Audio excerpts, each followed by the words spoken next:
Hi, my name's Francis and I would like to introduce you to a concept that startles most people.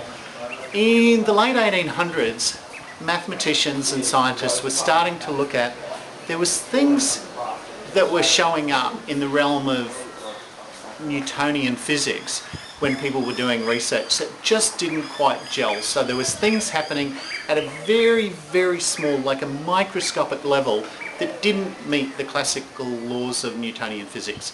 So that we were looking at new ways to understand what was going on.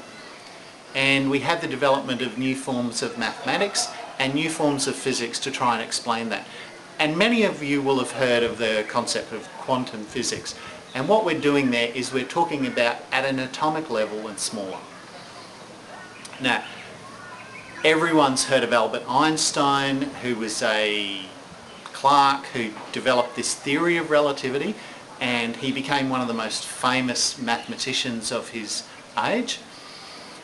And in the development of the theory of relativity, he came across something that he was talking about spooky action at a distance, where something was happening here and it was causing a response over here, but there was no physical connection. And over the years there's been quite a number of people who have looked at that specific issue. There's been mathematicians like David Bohm, there's been physicists like Max Planck, who won a Nobel Prize for his work.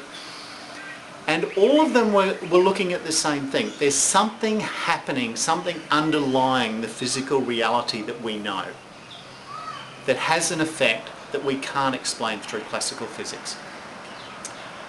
Now that has given rise to new fields of research, specifically in medicine and well-being, which is the area I do my research and teaching in. And what we've actually found is that if you have an intention, and this sparked accidentally in a laboratory, and a physicist, a researcher, had a plant hooked up to one of the machines that measure your brain waves, and he was actually thinking about what he could do to the plant to cause a reaction, and he thought about holding a match under one of the leaves, and that was his idea. But when he turned back from getting the matches, he found out that the plant had already spiked. The plant had responded to his thought.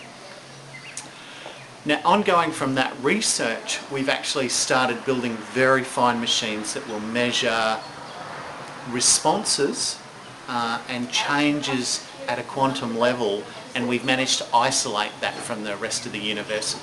Built really well shielded vaults, put machines inside, had something happening outside, and we actually see there's still a correlation between the two. Now in medicine, that has led to new fields of physical research. A good example is called neuroendocrinology, where we're looking at there's a correlation between the thoughts you think and the outcomes for your body. Now the interesting thing about that research is that what's showing up is that it's your emotional state when you're thinking a thought changes your physical reality.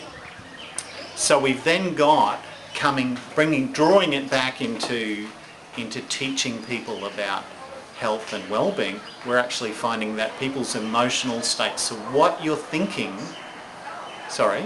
have another go at that, what you're feeling about what you're thinking actually decides the outcome for your physical body.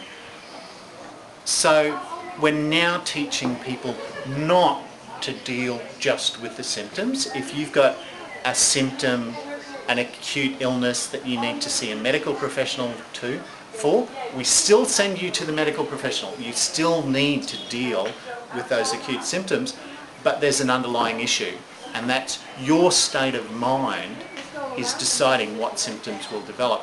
Now, they're often a subacute situation, so in the situation of the development of arthritis, that's something that can happen over a period of 5, 10, 20, 30 years, but it's still your thinking informing your physical actions that lead to the development of those symptoms.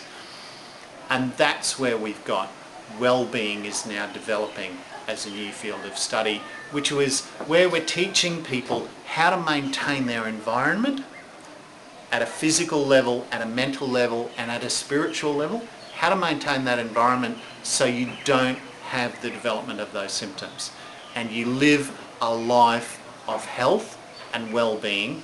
And I use health in the term of it's a resource like a bank account that allows you to draw on it when you need it to do what it is that you choose to do with your life.